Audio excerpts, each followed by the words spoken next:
Personal loan ఏమైనా తీసుకుంటారా sir? Surety ఏం పెట్టాలమ్మా పర్సనల్ లోన్కి? Salary slips sir. ఏ బ్యాంక్ అమ్మా మీది?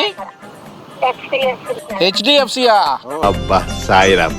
ఏది మన ముఖ్యమంత్రికి 370 కోట్ల రూపాయలు అప్పిచ్చారు ఆ బ్యాంకేనా? మీకు ఏ బ్యాంక్ లో లోన్ కావాలైనా చేపిస్తాము. కాదమ్మా, ఇప్పుడు మేము ఇందిరాగాంధీ మున్సిపల్ స్టేడియం దగ్గర ఉన్నాం, దాన్ని తాకట్టు పెట్టడానికి వచ్చాము. తీసుకుంటారా మీరు? లేదు సార్. మరి ఆడికి కట్టించారమ్మా సెక్రటరేట్ పెట్టుకుని. సాలరీ బేసిక్ పైననే ఇస్తాం. మమతా గారు ముఖ్యమంత్రి గారికి ఇచ్చారు కదమ్మా, ముఖ్యమంత్రి గారికి 370 కోట్ల రూపాయలు లోన్ ఇచ్చారుగా అమ్మా. 1 రూపాయేగా ఆయన శాలరీ. ఇంత పెద్ద స్టేడియం ఉందమ్మా మనకి విజయవాడ నడిబొడ్డున. అసెంబ్లీ ఎమ్మెల్యే క్వార్టర్స్ అన్నీ ఉన్నాయమ్మా, డీజీపీ ఆఫీసు.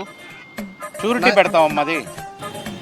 లేదు సార్, అలా అయితే మేము లోన్ ఆడి కట్టించారమ్మా మరి 370 కోట్లు.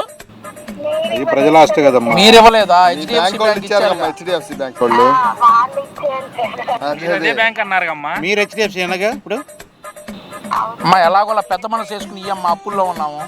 ఈ స్టేడియం అమ్మితే 200 కోట్లు వస్తాయి, మాకు 2 కోట్లు చాలు. మా యొక్క వడ్డీ సహాయం ఎంతైనా పర్వాలేదు.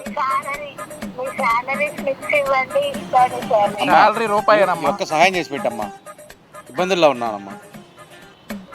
ఊరుకన్నా ఏడవకన్నా, ఏడవకన్నా ఐదులే ఊరుకో. ముఖ్యమంత్రి ఊరుకోన్నా ఏడవకన్నా ఐదులే. బాధను చూడమ్మా. బ్రాంచ్కి వస్తున్నాం. ఏ బ్రాంచ్ అమ్మా? ఒక్కసారికి నీకు దండం పెడతా, ఒక్కసారికి ఏడవకన్నా. ఒక్కలుగా మేము అడుగుతున్నాం. కడుదురు ఇది కూడా అవదన్నా. అయితన్నా నేను మాట్లాడతా అన్న, నేను మాట్లాడతాను. నేను మాట్లాడతాను బాధపడకు అన్న, నేను మాట్లాడతాను, నేను ఒప్పిస్తా అన్న. అన్న ఏదో ఒకటి ఏదో ఒకటి ముఖ్యమంత్రి వచ్చిన తర్వాత ఇట్లాంటి వాళ్ళందరికీ ఏదో ఒకటి చేయమ్మా. మా కొద్దిగా లోన్లు నువ్వే తెచ్చుకోమా. 2 కోట్ల లోన్ ఇప్పించమ్మా. నువ్వే తెచ్చుకోపోయాను. అమ్మా 2 కోట్ల లోన్ ఇప్పించమ్మా. నువ్వే పెట్టేసి ఇందిరాగాంధీ మున్సిపల్ స్టేడియం తాకట్టు తనఖా పెడతామమ్మా. ఏదో ఒకటి చేసి 2 కోట్లు. బ్రాంచ్కి వెళ్దాంలే. ఏ బ్రాంచ్? ఏ బ్రాంచ్కి రమ్మంటావమ్మా? హైదరాబాద్ సార్. హైదరాబాదా?